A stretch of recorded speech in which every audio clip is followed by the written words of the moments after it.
You're listening to the RE Social Podcast with your hosts, Andrew and Vince from OnV Invest. For more information, go to onvinvest.com. What's up, you guys? Welcome to another episode of RE Social Podcast. Today we have Jake Burhans from the great state of Florida. What's up, bro? Not much. I'm excited to be on. Where Funny, you I moved out of Florida 3-4 months ago, so I'm just getting used to people saying that. Oh, nice, man. Where did you move from? New Hampshire. That's cool, man. So for people who don't know who you are, is there a 90-second intro that you can do so people know what's going on with you? 90-second intro, man. So essentially my business partner and I started our real estate business in college. It's a direct-to-seller acquisitions company. We focus on wholesale and fix and flip and buy a property, but we essentially started in college and are looking to scale it up right now. We're in the midst of that. Nice, man. So how many wholesale deals do you guys do per year? Like 5, 10, 1,000? 1,000, that's the goal. No, we have to have a big team for that. So right now we essentially went full time back in October of last year. But if you count just this 2023, we've done about anywhere between 20 to 25 deals, I think for a little over 300,000 in revenue this year. So we're really just scaling up the team as of now. And like I had said before we started recording, our goal is to really get into the owner's box in the next 2 years. So I'm working on building out the acquisition side, which predominantly consists of lead generation, lead follow-up, closing the deal, right? And then my partner Isaiah focuses on the disposition of the deal, which is selling it to investors. And I guess wholesaling, for anyone who doesn't know what that is in layman's terms, it is essentially acquiring off-market property. So we'll put a property under contract, say at $100,000. Maybe the thing's worth $250 fixed up, right? We're going to sell that contract to maybe a fix and flipper for $115,000, right? And we make a spread there. So we're really the acquisition side. We're the legwork, because a lot of fix and flippers, they don't want a cold call. They don't want a cold text. They don't want to do all that work. So they'd rather team up with people who specialize in that, right? Direct to seller acquisitions. And just pay them a fee for the deal. Yeah, man, I love wholesalers. I've used plenty. I have a few that I like in my markets, and I do work with them. So for people who are listening, I want to kind of make them understand how this works. So let's say you're listening to this podcast and you're like, hey, I would like to wholesale. What's the first step? Am I opening a Yellow Pages book and or am I looking at expired listings on Zillow to develop a list? What are you doing there? If we're going to be as effective as we can and as efficient as we can, I'd say the first thing to do is join a group, a community, whether it's a free Facebook group or something where you can get direct access to people who are doing the thing. There's so many parts to it to complete the entire transaction. I like to tell people, hey, go squat up, go find people who are doing deals in your market, whether it's going to your local RIA or a Facebook group, and see how you can get your hands on a deal, right? Maybe it's not an A to Z transaction that's going to intimidate a lot of people, because it's like, okay, what do I do to call the seller? And now the seller's on the phone. What do I do when they say yes? What are the questions I ask? How do I get the contract signed? How do I sell the deal, right? So there's a lot of moving parts, but I'd say if you want to get into wholesaling, get into a community, get around people who are doing it, and see if you can get your hands on a transaction, whether that's just generating leads or whatever. But additionally, if you did want to go start on your own, the first thing to do, I would say, would be driving for dollars, which is driving around your neighborhood, looking for the ugliest properties that you can possibly find, writing them down on a notepad. And then you can use Google Voice if you didn't want to use your own phone. It's essentially Google's phone service. You can get another caller ID and you can use that as your quote unquote business line. And I would just throw those really ugly houses in an Excel sheet and just call them and ask the seller, hey, would you ever consider an offer on your property? Okay, so you would do that, and then and how did you find the names of the guys who own it? You need to do some kind of skip tracing or? Yep. So if we want to go the completely free method that anyone could do, I would drive around, say you get 100 properties in your neighborhood that are beat up, right? So what do these properties look like? They got the shutters falling down, the grass may be overgrown, mail coming out of the mailbox, maybe the siding or roof is in bad shape. Put those in an Excel sheet, and then you can go to True People Search if you want to do it for free, and you can put in the address, find the name and the number. There's some other paid services like batch skip tracing, which is going to be a lot more accurate. It's about 15 cents a record. So if you have a couple $100 to spend, or not even a couple hundred, if it's 100 records, it'll only be $15 to do that. But once you get the numbers, you can call through them. Hey, Mr. Seller, this is Jake. I know this is out of the blue. I want to see if you'd ever consider an offer on your property. If they say yes, to keep it very basic, there's 4 things that you want to get from the seller. The condition of the property, which you probably already know if you've been driving around that it's poor, but you want to confirm that. What's their timeline? Are they looking to sell it right now? Or are they looking to sell in 6 months? Their motivation, what's the reason that they're selling? It could be distress of the real estate asset, or it could be personal distress, financial situation, other things they're going through, right? Divorce, pre-foreclosure, things like that. So you want to kind of understand the motivation. And then their price. What price are you looking to get? We call those the 4 pillars of pre-qualifying. So that's condition, timeline, motivation, price. So to answer that question, you get the list, you skip trace it on True People search. And if you get a seller on the line that says, yeah, I would consider an offer on my property, all you need to do is just go through those 4 pillars of pre-qualifying: condition, timeline, motivation, price, and see if you can kind of get them in that ballpark price range and make an offer. And you don't go after terms on this, I assume, because you're trying to get the contract to sell to someone, or do you? Terms? Yeah, terms. For example, if they want to carry the note, or want to accept payments. Oh yeah, or you do that too. we do it. We actually just sold an owner finance deal in Tampa Bay. It was a turnkey short-term rental. Purchase price was $250,000. The entry fee, or what we like to call the total cost in for a buyer. So that would include down payment, wholesale fee, any renovations, closing costs. That was about 20%. We had a 5% interest rate with the seller and a 5-year balloon term or payoff term. So wasn't a bad deal. When we're looking at owner finance, anything that we can get that is better than the current bank rate is generally going to be attractive for investors. So this one was a tough one. Isaiah did get it sold at the last minute there. We had a tough seller. She was a tough customer. She was from Texas, but she wasn't putting up with any crap. So it was tough. We had to go back and renegotiate a couple times, but we got it done. But yeah, we're always looking at owner finance. We've done actually a couple subject to deals as well.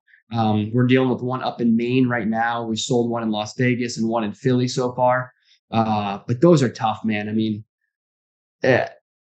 we try to stay away from them, honestly. I know there's certain people and really push the whole subject to thing, and it can be a good option. Like the 2 people that we had helped, they were in pre-foreclosure. So it really did make sense for their situation, but it's a lot of paperwork. You got to make sure you have a transaction coordinator.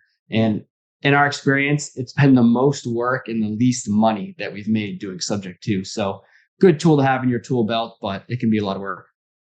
And what kind of discounts do you usually see, not just subject to or owner carry, just in general when you go wholesaling equity-wise?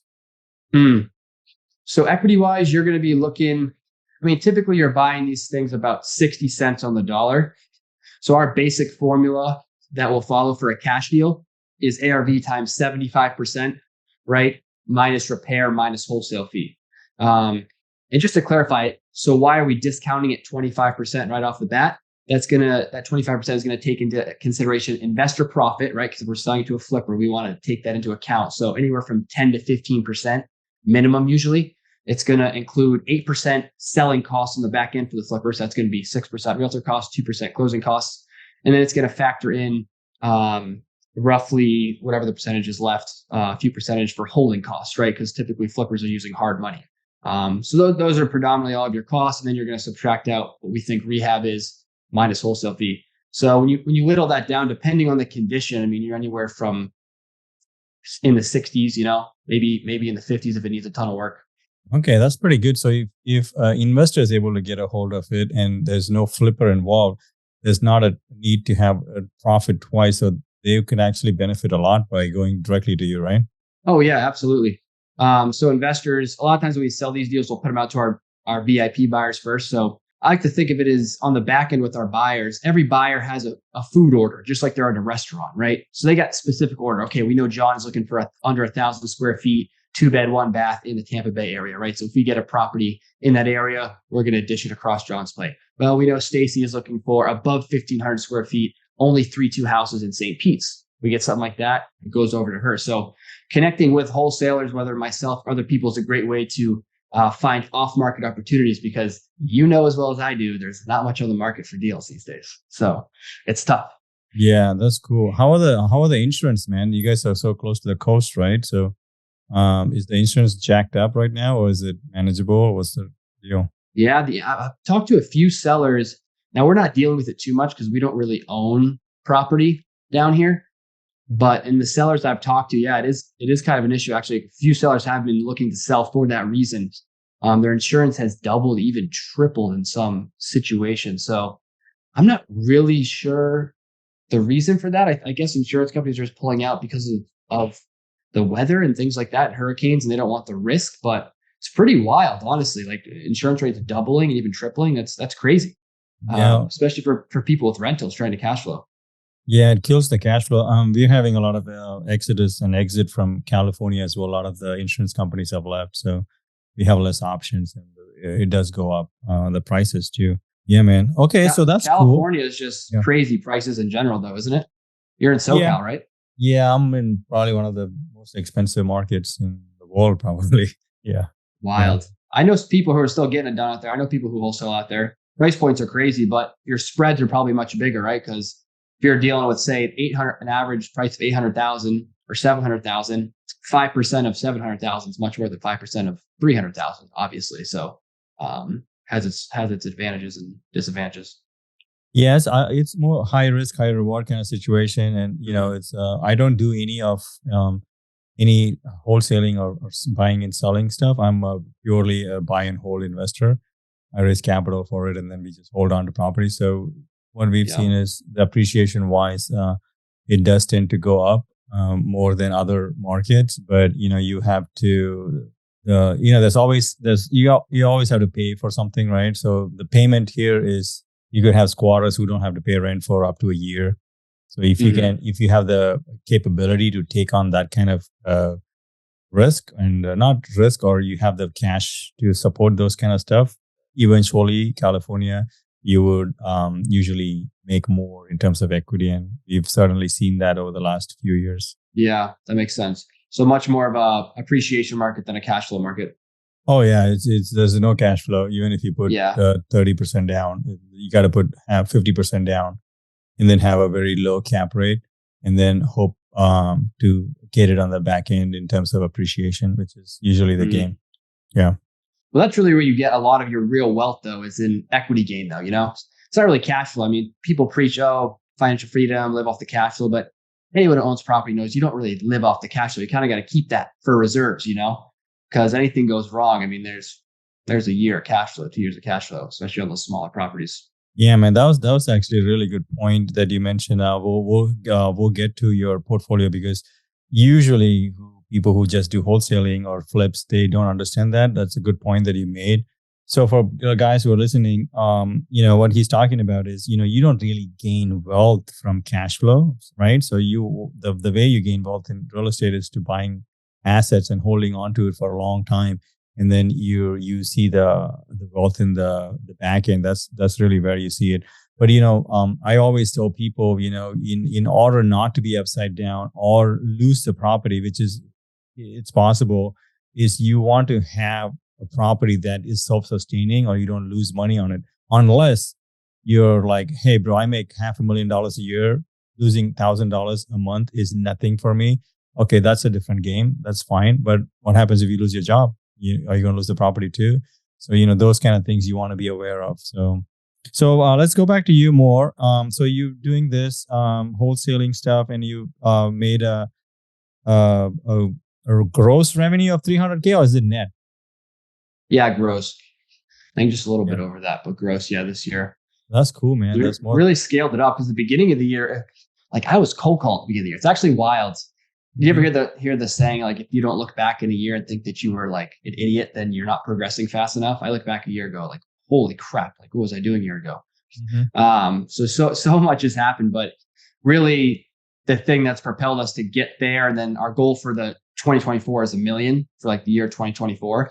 It's really going to be the team. So the team and leveraging talent. And that's what we're getting into now. It's less about me operationally, like, yeah, I can close deals, I can do all those things. That's great, but that doesn't get me off the hamster wheel, right? What gets me off the hamster wheel? Leadership, right? Leadership, attracting the right talent, managing the right talent, keeping the right talent. So that's been something that I guess I knew it, but I didn't really realize how important it was until we had 3 or 4 people working for us. And I'm like, dang, like I need to hone in on some leadership skills so I can obviously encourage them, support them, push them, and really get them functioning at the level that we need to hit our goals.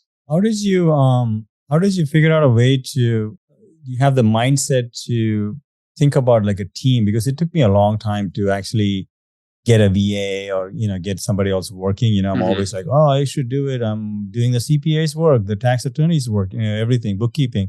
So how did you go to take classes? Did you go to be in a mentorship program or? Yeah, I'm in a few mentorships, but I think just from all the information that I had consumed, podcasts, the communities I had been around, everyone's using VAs for lead generation. Everyone has a team, right? It's just kind of commonplace. So I think I just always knew that was the path, because everyone that I had followed who was building out the acquisition side, I'm kind of following their model in a sense, which is, right, VAs for lead generation. We actually have a VA for our lead manager. But once I go to hire an acquisition rep, that's going to be, I'll probably go on and ideally I can just attract the acquisition manager. I'm doing live seller calls in my Facebook group and other things. So hopefully I can kind of attract that talent. But otherwise I'd look in the States to hire an acquisition manager for sure. That's been the biggest thing though, in regards to the team, is just understanding that and kind of scaling that up. But man, it's crazy. Like I just got a new lead manager. So basically acquisitions is broken down into 3 parts. And you could say this is this is just sales in general, right? You have lead generation, right? So that could be cold calling, texting, pay-per-click, which is Google, TV, radio, anything that brings in sellers that say, hey, I want to sell my property. I have a reason to sell my property. And then you have what's called a lead manager, or you can call them an appointment setter, or in the corporate world, this is like a business development representative or a sales development representative that sets appointments for the account executive. So then you have a lead manager who's filtering through all these leads, and they're going to set appointments for the closer for people whose timeline is within 60 to 90 days, right? So those people that are far out, 4, 5, 6 months out, 7 months out, that's going to be a lead manager follow-up. So I just put that lead manager into the role, and I was like, man, this is amazing.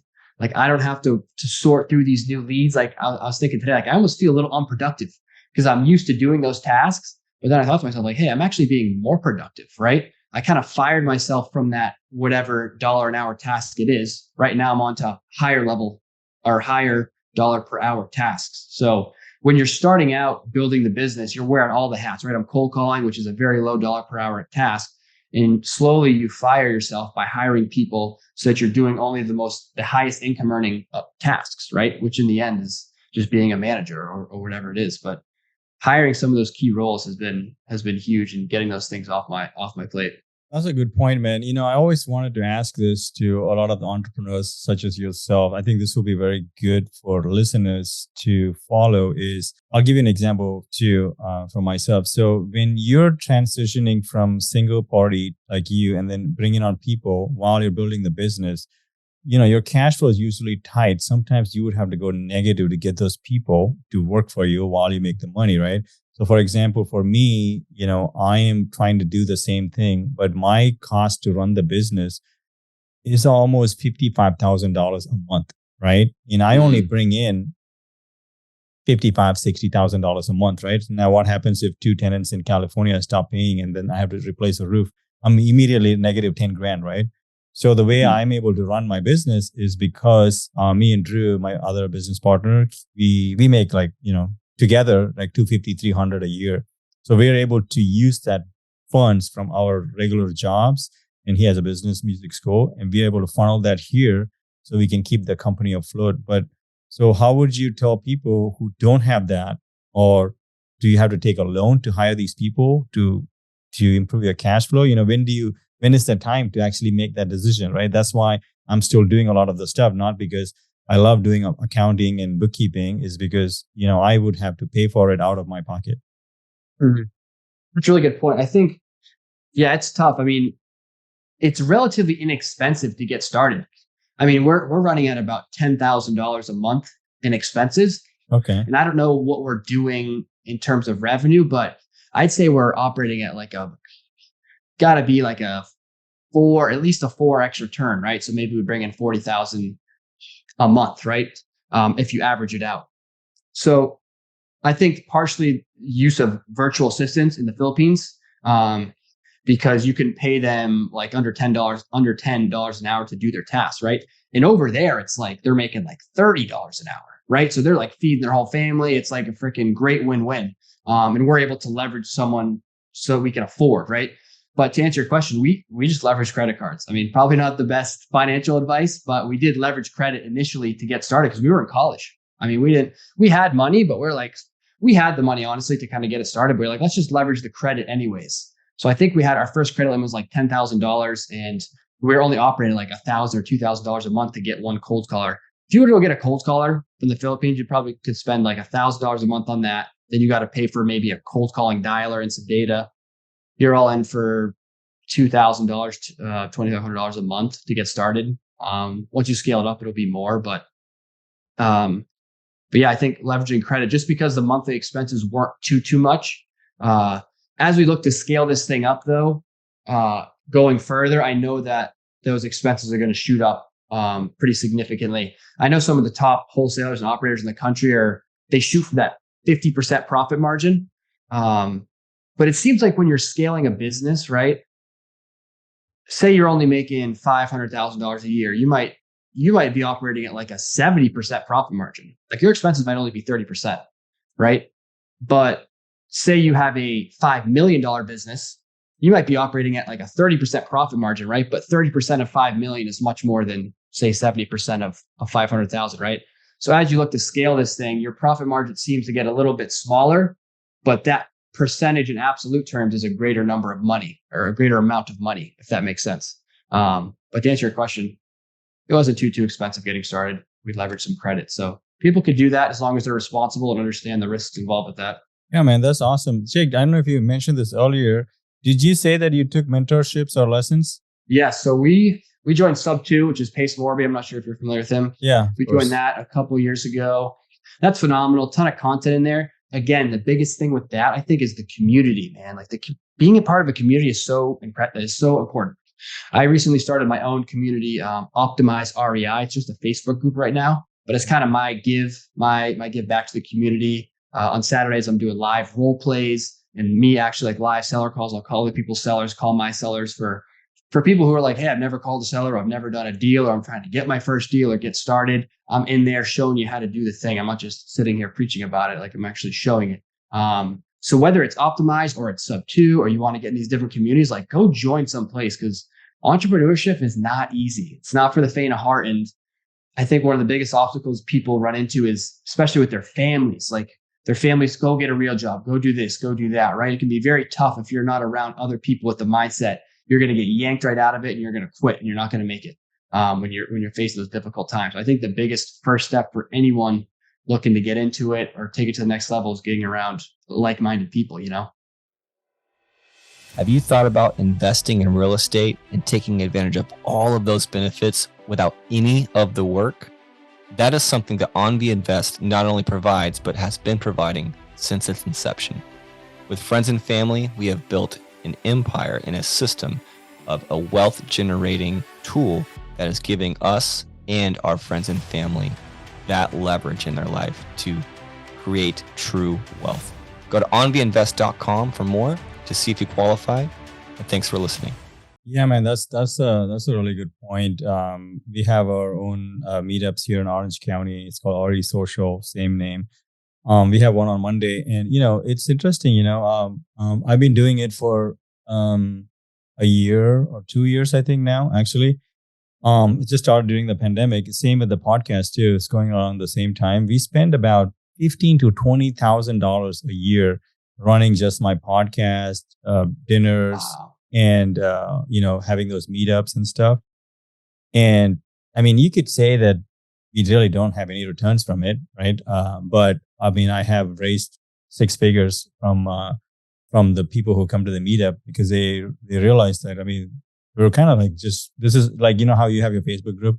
This is like our return back to the community, like in terms of like, and people see like, okay, anybody who's doing it for this long, spending that much money, they really value it. And, is that why you do it too? You kind of like starting your own circle of people.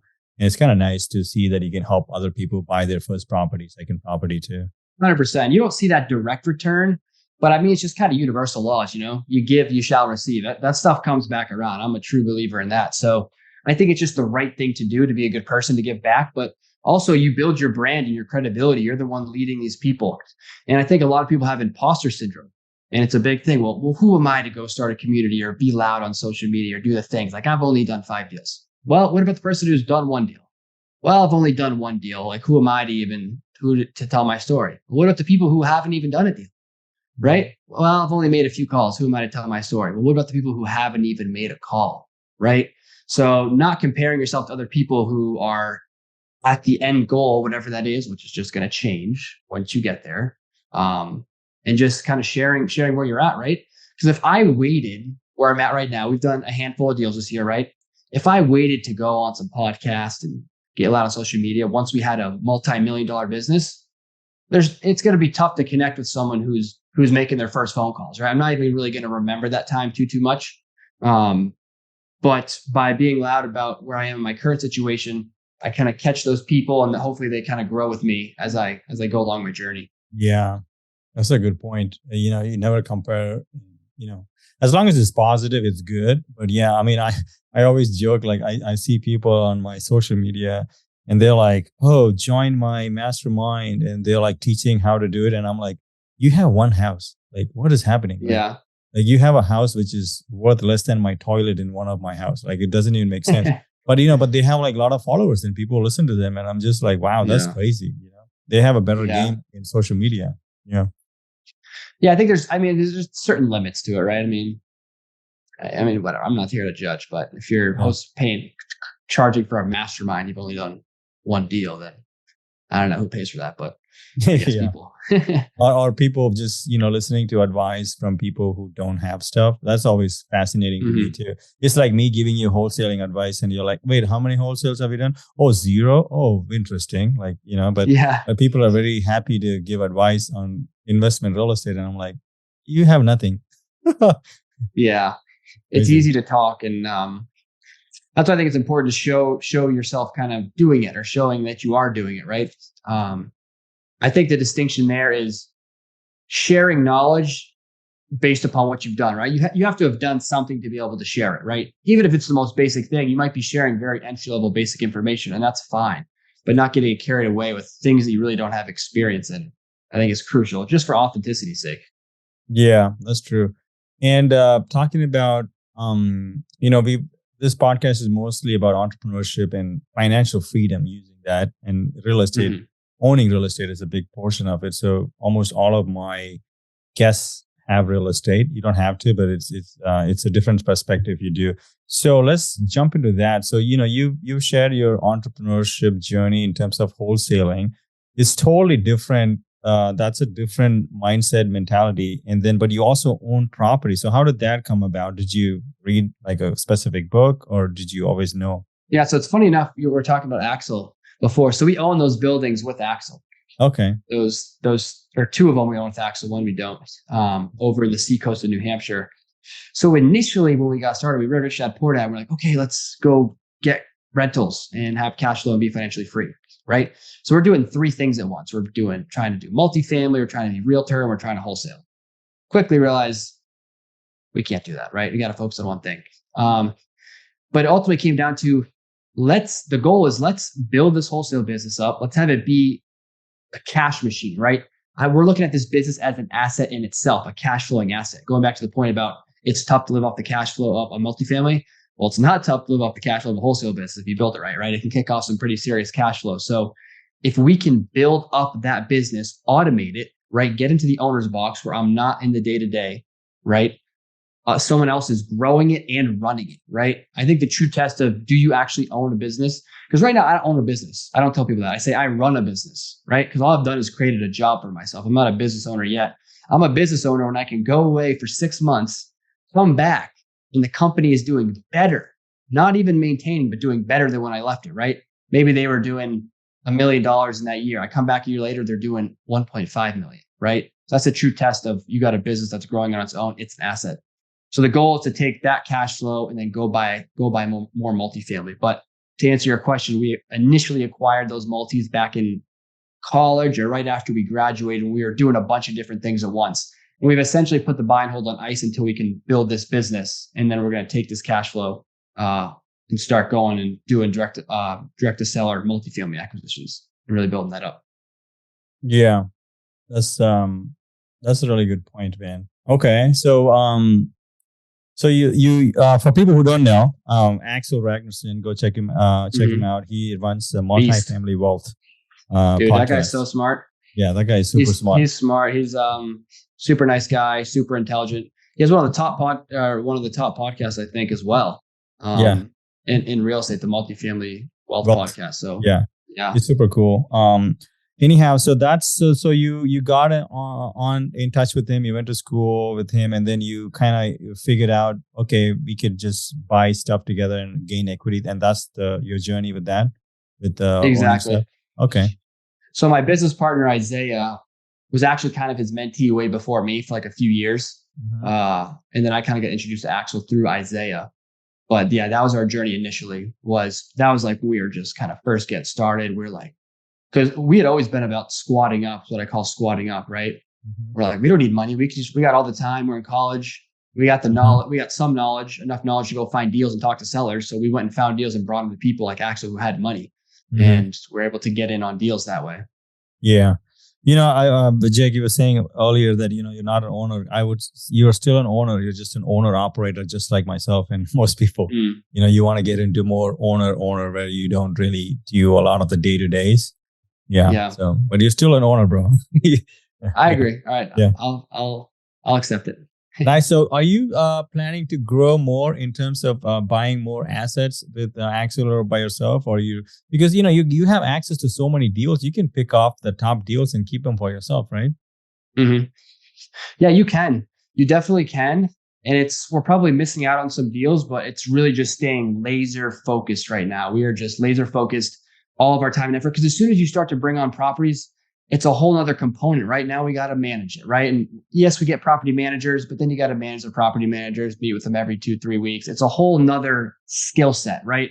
So it's really going to divert us from as quickly as possible automating this business. So we're definitely, that's our next step, right? So as soon as we can, I think our goal is 2025, end of 2025, that we're like pretty much out of the day to day. Maybe I'm in it 2 to 5 hours a week.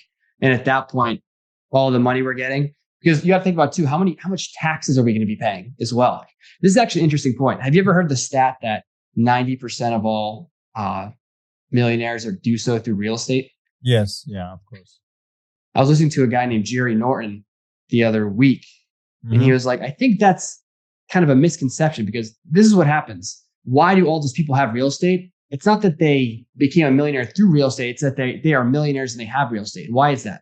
These people create businesses, right? And these businesses, they grow them, they make a ton of money on these businesses, and they're kicking off a ton of cash flow, right?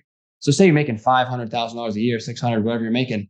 I mean, you're 50% of that is going to taxes. So all of these people who are newly minted millionaires need to go buy a ton of real estate to offset their taxes, right? That's why majority of the millionaires, 90% have real estate, literally just for the tax reasons, aside from appreciation and cash flow, which is an interesting point. Yeah, that's a really good point. Actually, you brought up a good point that I want to break down for people, and you can add, obviously, whenever you feel like. So, I like to keep things to where most people are accessible, right? When we start talking about, I'm buying a jet to offset my taxes, you just tuned off like 99.999% of the world. Ain't nobody buying jets like Grant Cardone to do that, right? Yeah. But almost, I would say everybody who's listening right now has a job, right?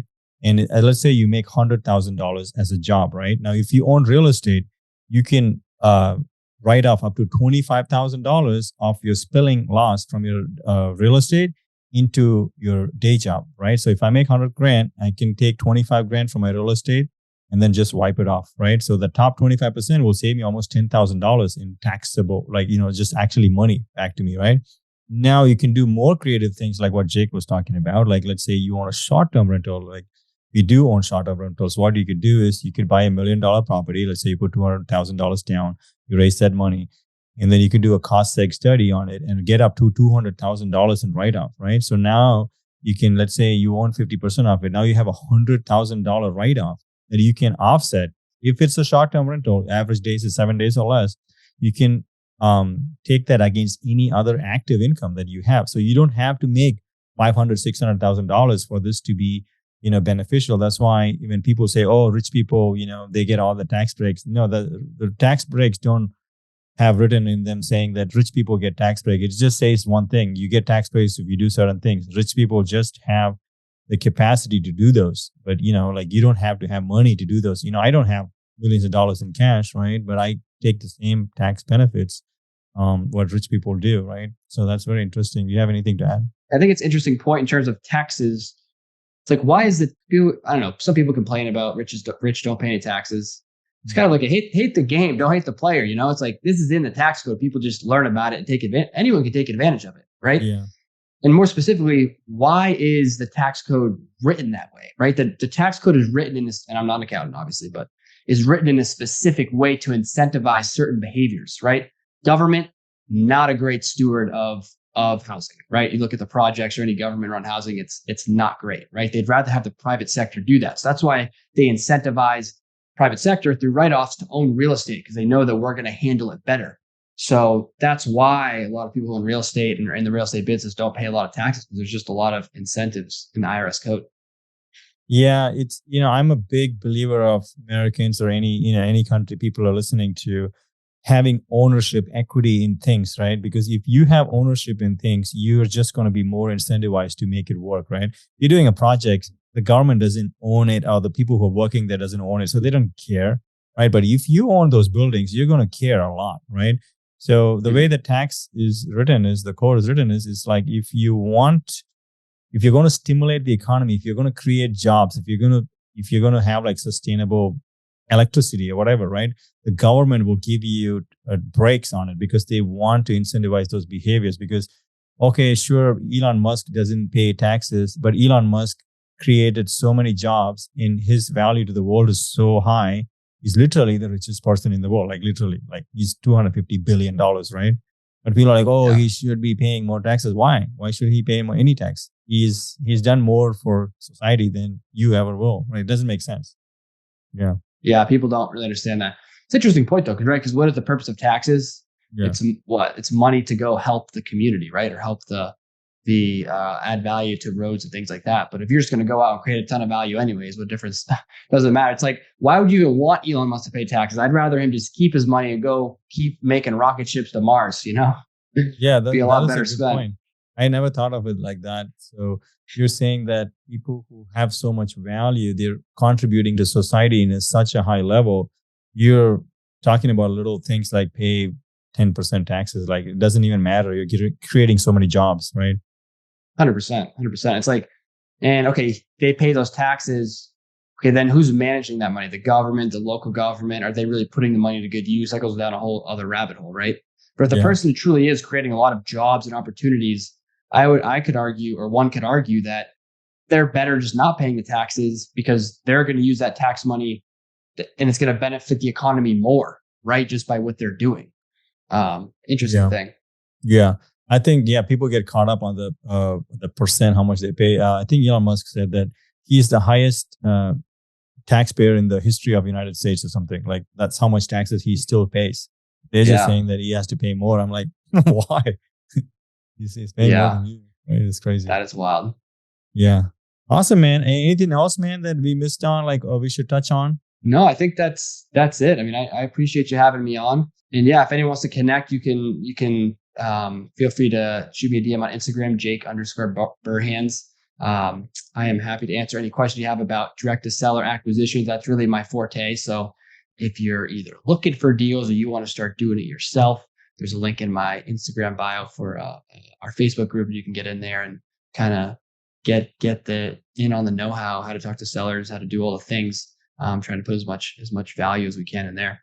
What is your IG handle? It's my first name _ last name. So Jake_Burhans, Burhans. Oh, and it's the same at gmail.com as well? You can email me at jake@qahomebuyers.com. Oh, QA Homebuyers. Okay, that's cool. Okay, so you did give out your IG. Okay, that's cool, man. One last question that I did want to ask you. was, I like to keep it current and I want people to take action, right? So if people are listening to this and they're like, this is a tough time to buy a house or start a business, like what would you recommend that they start doing to get into the game? Because most people just sit on the sidelines and comment and do about things. Like it doesn't make any sense. Like, why are you commenting about things you're not even involved? So I want people to get in the game. Yeah. So what would you like, how would you suggest people do that? I mean, you got to take action, right? Everyone says it's the most cliche thing of all times, but it's the truth. I mean, if you're trying to go find deals, you got to go make a call. Make one call a day, at least do something, right? I mean, even joining a community, that's great. That's a good first step if you've done nothing, but you haven't really taken action yet, right? You got to do some sort of action towards your end goal, whatever that is. So if your goal is to try to find an off-market property, go out tomorrow and drive for dollars, right? Put that on a list, and the next day, make a few calls, right? Don't get caught up in driving around for dollars for a month, trying to get 1,000, and then you never even call anyone, right?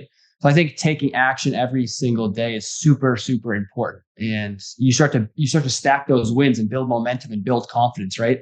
Because ultimately what allows you to succeed in anything, it's your skill set, building your skill set. It's not really knowledge. Like the equation is almost action plus results equals education, right? You get your education from the results. So go out and fail and fumble and do all the things, and you're going to get your education. But the only way to build your skill set is through the reps. So you got to go out there and fumble. And one of the biggest things when I was getting started was like, I wanted to try to read everything and know everything so I wouldn't make any mistakes. And that's a whole nother rabbit hole of the school system and teaching you not to fail. But I just wanted to know everything so I wouldn't mess it up. But then I realized that's how I learn, right? So now I don't, before I take action, I'll learn a few things and I just jump into it because I know I'm going to screw it up anyways. And then you put the reps in and you get better. But I would say take action, whatever that first step is, make sure you take some action. That's awesome. Thanks, man. Thanks for coming on the show. You heard it here, guys, from Jake. Take action. That's the one thing that you can learn today. Absolutely. Thanks, Vince. All right, man. Thanks. I don't know about you, but I definitely like to see 5-star reviews on any service or any product before I purchase. Please take a second to leave us a 5-star review, whether you're listening to it on Apple, iTunes, or Spotify, or whatever platform. Take a second, goes a long way, helps us a lot to grow the channel, and thanks for listening.